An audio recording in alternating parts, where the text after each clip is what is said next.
पिछले तीसरे भाग में संत श्रोमणी गुरु रविदास जी की राजवंशावली का वर्णन किया गया। आज इस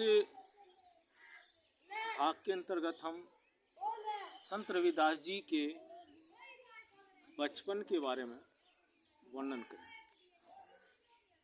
कहा जाता है कि जब संत श्रोमणी गुरु रविदास जी का जन्म हुआ, जन्म के पश्चात उन्होंने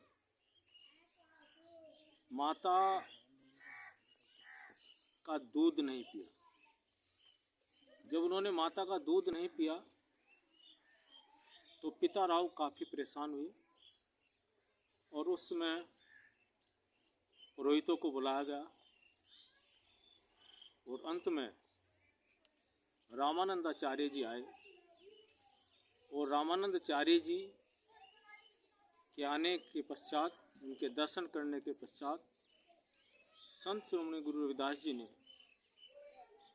जो बालक के रूप में थे, दूध पीना प्रारंभ कर दिया। और इसलिए कहते हैं कि जिस प्रकार से श्री कृष्ण जब गोकुल पहुंचे थे तो उन्होंने भी दूध नहीं पिया था। जब शिव सामने आए, यानी शिव जी महाराज सामने आए, तो उनको देखकर दूध पिया। ऐसी घटना संत रविदास जी के जीवन में भी घटी। इसके पश्चात उनकी शिक्षा के बारे में जो विचार करते हैं तो संत जो रविदास जी हैं, तो उन्होंने अपना जो गुरु माना है वो रामानंदाचार्य जी को माना है। और कहते हैं कि जब गुरु की खोज के लिए पिता राहुल रामानंद जी के पास पहुंचे तो गुरु रामानंद जी ने कहा था कि सतगुरु को खोजन चले, मन में मोद बनाए, गुरुवर रामानंद के आश्रम पहुंच जाए। यानी राहु संत श्रोमणी गुरु रविदास जी को साथ लेकर रामानंद जी के यहाँ पहुंचते हैं। तब स्वामी रामानंद जी अपनी दिव्य दृष्टि से बालक की जन्म कुंडली देखते हैं और तब जन्म कुंडली देखकर वो संत रविदास जी के पिताजी से कहते हैं कि तुम्हारा बालक कितना विद्वान है, उसको मैं क्या शिक्षा दूं। और तब उन्होंने चौपाई बोली है। रामानंदाचार्य जी ने, जो उनके साहित्य में वर्णन आता है, उन्होंने कहा है कि मैं एक तुच्छ बुद्धि गुणहीना, गुरु चाहिए परम परवीना, ऐसा होवे गौ उद्धारा, करे शिष्य भव सागर पारा, इतनी शक्ति ने मोम जाना, मेरे वचन सत्य कही माना। उन्होंने कहा कि मैं आपको सत्य कह रहा हूं कि जितना होशियार ये बालक है उतना मेरे पास ज्ञान नहीं है। तब रविदास जी के पिताजी ने कहा कि आस करूं पूरी प्रभु, जाऊं नहीं निराश, भक्त देखी रविदास की, भयो हृदय आनंद, डिग बैठे प्रेम से गुरुवर रामानंद। आस करूं पूरी प्रभु, जाऊं नहीं के निराश। तब राव जी ने कहा कि मैं पूरी आस कर करके आपके पास आया हूं, अपने बालक को किसी और गुरु के पास नहीं लेकर जाऊंगा, इसलिए आप ही को मेरे पुत्र को ज्ञान देना है। और तब जाकर संत रविदास जी गुरु रामानंद जी के यहाँ शिक्षा ग्रहण करने के लिए गए। और तब गुरु रामानंद जी ने उनको दीक्षा दी। तब बोला कि भक्ति सहित निज उर धरो, राम रूप सुख धाम,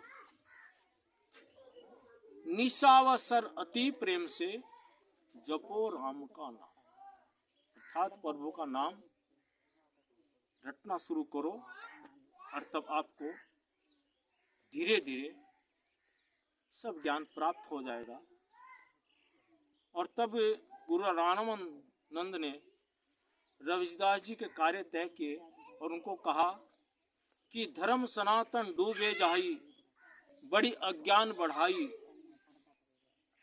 भयो लोभ वश नर और नारी, दई धर्म की सूरती विसारी, बाढ़ दुष्ट नीच अभिमानी, निज वेतन की सार न जानी, ऊंच नीच का भेद बढ़ावे, जिसने गारत देश बनाए, घृणा करे जो नीच विचारे, अपमानित करके दुत्कारे, जब अपना अपमान निहारे, यौवन धर्म जाके स्वीकारे,